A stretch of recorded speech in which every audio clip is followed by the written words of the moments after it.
All right, I'm delighted to say that Mark Tighe of the Sunday Times is with me in studio. Good morning to you, Mark. Morning. Thanks, Millie, for coming in.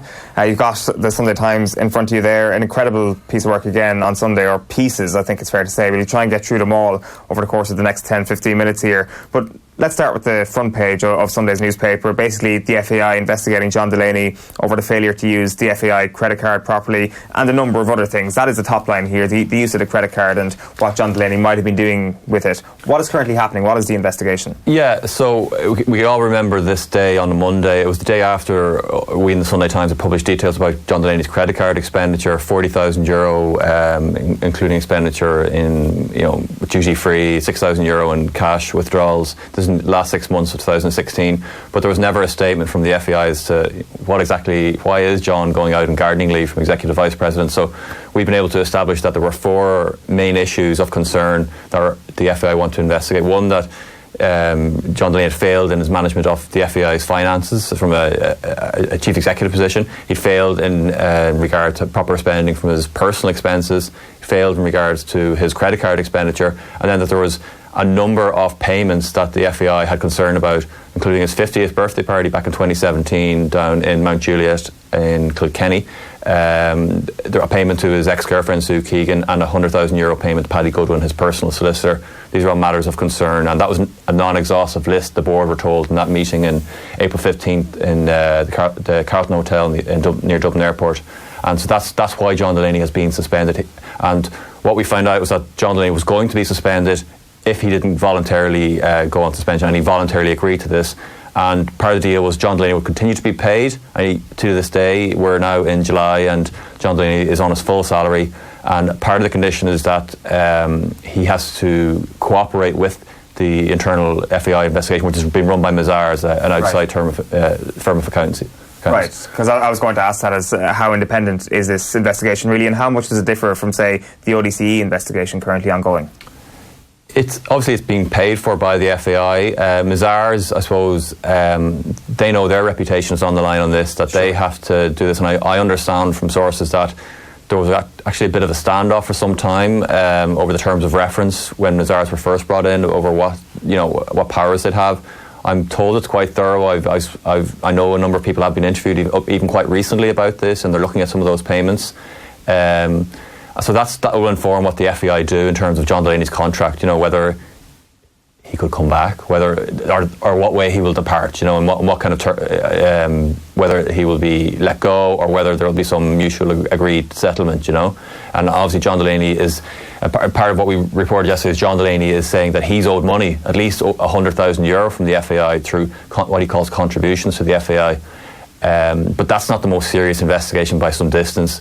We have a Northern Ireland firm of accountants employed by Sport Ireland who are doing a full audit of the FAI, so that's definitely has a degree of separation from the FAI. That the FAI have no control over that, clearly, and not saying they have influence over Mazars, but that's Sport Ireland commissioned. But obviously the most serious investigation is the Office of Director of Corporate Enforcement, who are doing an ongoing, substantial and serious investigation, according to everyone. And we know Sport Ireland have actually made statements to them, and Gardaí are taking statements on that, and that's a very serious thing, because we know Deloitte, the FAI's accountants, have said proper books of account were not kept, and that can be a statutory offence, so that's a very serious thing. Who is responsible for that, whether it's directors or executives, we don't know at this stage. Do we have a timeline, Mark, on when the ODCE investigation is set to conclude? No. The ODCE will be in the High Court again this week, I understand, right. And we might learn more from that. Kieran Mulvey, the chairman of Sport Ireland, he was saying, obviously they'd like to be able to give money back to the FAI or turn on that tap once these reforms are through, if they're happy about that. But he made a call. It was quite interesting last week in the Rock the Sport Committee. Kieran Mulvey said, ODCE, can you tell us what's happening? Can you get a hurry on? We want to move this on. We don't want this to be in this kind of purgatory situation for forever. Can we get a move on? So I think that has rattled some cages with the ODCE. Some of that prominence saying, we want to get things moved on. So I think we should find out some more how that investigation is going in the next few days. Your 2-page spread inside the newspaper is very interesting on Sunday. The relationship between the FAI board and John Delaney, and the support that they had for John Delaney, and I use that word carefully, had for John Delaney, and the timeline of that breakdown.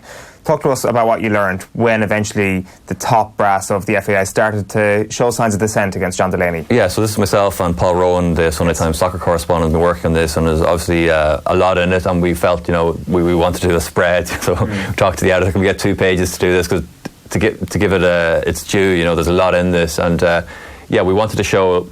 We dipped back into 2016 when John Delaney was advising the board on whether there could be some pay restoration for the FAI staff who'd taken temporary pay cuts back in 2012, and he's saying no, you need to hold off on giving the full restoration. We can only afford maybe a 3% restoration. And at that very same board meeting, John Delaney was asked to leave so the board could discuss his request to extend his contract, which was due to expire in 2020. This is 4 years out, remember. We were talking about 2016. He said, I want to do an extra 4 years on top of that. And the board were unanimous in saying, yeah, John, you're a great fellow. That this is a good idea. We'll keep you on. So back in 2016, they were envisioning John Delaney being there to 2024.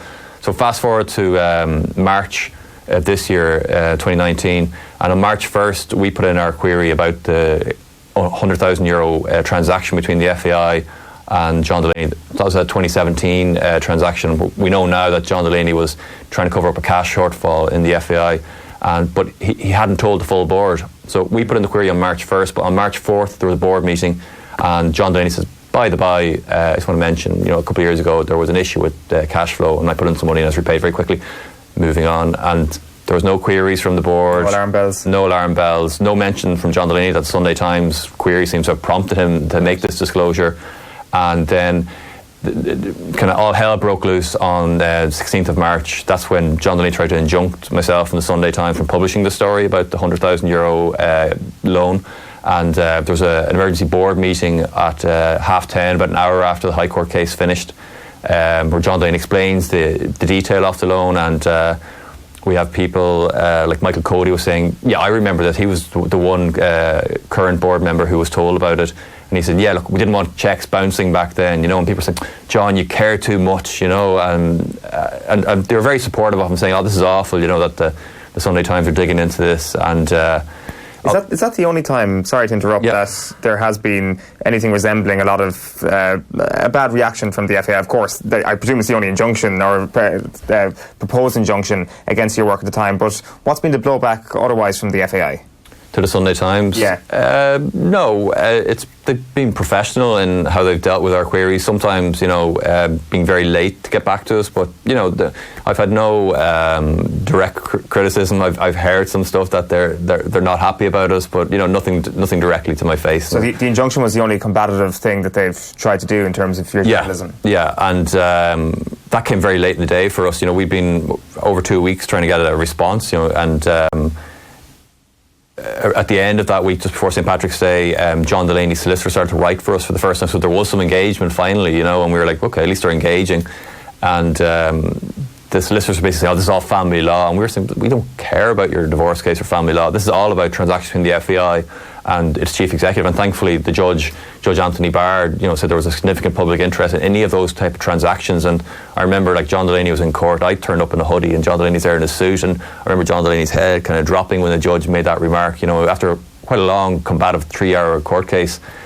And then we knew we were going to get the story out there. And thankfully, it did, because all hell has broken loose since that. And you can see, if we jump forward a little bit, that the first board meeting after that, I think it was just before March 21st, just before this is the Ireland were playing Gibraltar on the Saturday, and this is the Thursday before that. And John Delaney and Cathal Dervin, the FAI press office or communications director, they're saying, we thought this would have died down by now, and that's not what happened. They'd spoken to Shane Ross on St. Patrick's Day and said, according to what John Delaney told the board, he said the minister was fine, but obviously he's come under political pressure now, and he's writing to us. So after our story, Minister Ross wrote to Sport Ireland and said, you need to find out what this transaction was about. And Sport Ireland, put out a statement saying this is very alarming because we give these guys money, and if there was a material deterioration in their finances where it had to be bailed out effectively by an employee, they should have told us. That's in their terms and conditions of their grant.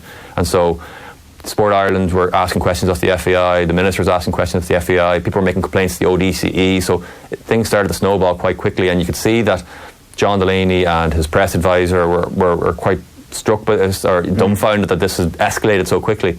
And it clearly is something that he does care deeply about in terms of what is written about him, in terms of what is in the newspaper, because you have the line in your piece, in the spread here, about that Gibraltar game and how he may look with a certain banner across the way from him in the terraces, and they were very cautious about how that image might actually play out, that this is not just PR from the FAI. This feels like something much more important, that the saving of his image. Yeah, I suppose, and that would have been a complaint about John Delaney from a lot of football fans, that the FAI were more concerned about John Delaney's image and preventing criticism of John Delaney than they were of, allowing a ventilation of complaints about him, whether it's at board level or in stadiums. And we've had issues about supporters having banners and flags confiscated, and obviously they have less control about those in foreign away matches. And we had a separate story about where we had Joe McGlew, the chief security officer in the FAI, emailing John Delaney just last November saying that Gardaí were trying to hack into a supporters group. This is the time when Dublin, the FAI, were hosting the UEFA Euro 2020 draw, and now the FAI saying Joe McGlew used the wrong word there, hack. But this is remarkable stuff, that they had this fear of any kind of criticism of John Delaney or his reign of the FAI, and that was something that a lot of concentration went on to prevent. Yeah, for sure, and that was another page, another story you had on the front page of the Sunday Times. It's Sunday that you say hacking was, or they say hacking was the wrong word, but like what is actually the things you've uncovered here? Like there was information about commercial flights going over airspace. They knew exactly what the supporters knew in terms of the specific security around John Delaney leading up to the draw.